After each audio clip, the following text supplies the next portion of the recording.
हे तू पण ये.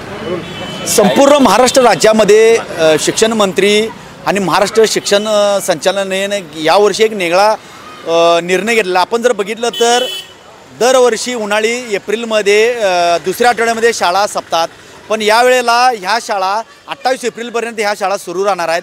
त्यामुळं पालकांमध्ये सध्या चिंतेचे वातावरण बनले. तर उन्हाचा पारा पूर्ण महाराष्ट्र राज्यामध्ये 40, 42, 44पर्यंत टेम्परेचर जात असताना सुद्धा शाळा 14 एप्रिलपर्यंत दुसऱ्या आठवड्यात संपत असताना एकीकडे शाळा 28 एप्रिलपर्यंत सुरू आल्यामुळे पालकांमध्ये चिंतेचे वातावरण आहे, शिक्षण चिंतेचे वातावरण आहे. याकडे काही गांभीर्यानं शिक्षण मंत्र्याने असू दे, शिक्षण खात्याने असू दे, आपल्याबरोबर काही पालक आहेत. काय सांगाल, हा निर्णय तुम्हाला मान्य आहे का?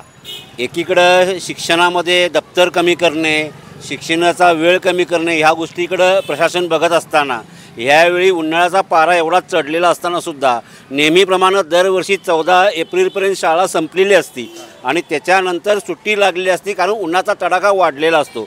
ही परिस्थिती एवढी व्यापक असतानासुद्धा यावेळी प्रशासनानं कोणत्या विषयावर आधारे 28 एप्रिलपर्यंत ही शाळा नेली हेच काही कळत नाही. आणि प्रशासनाला आमची नम्र विनंती आहे की याचा विचार करावा आणि 14 एप्रिलच्या अगोदर परीक्षा घेऊन शाळा सुट्टी जाहीर करावी आणि मुलांना ह्या उन्हाच्या तडाख्यापासून वाचवावं ही नम्र विनंती.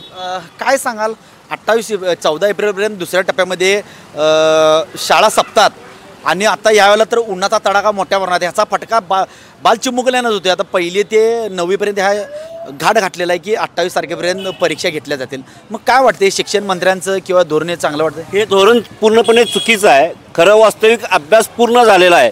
अभ्यासाचा पूर्ण झालेला असतो तर शाळा भरवायची आणि काही ना काही कारणानं ती वाढवत जाणं ही पद्धत पूर्णपणे चुकीची आहे. आणि 28 एप्रिलपर्यंत जो काही निर्णय घेतला आहे प्रशासनानं तो एकदम चुकीचा आहे. शिक्षण विभागाला आणि शिक्षण मंत्र्यांना काय सांगाल?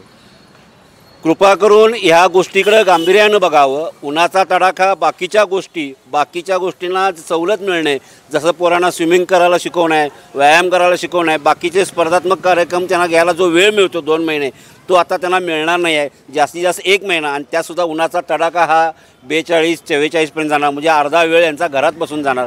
तर शिक्षण मंत्र्यांना नम्र विनंती आहे की याच्यावर तुम्ही गांभीर्यानं विचार करायला पाहिजे.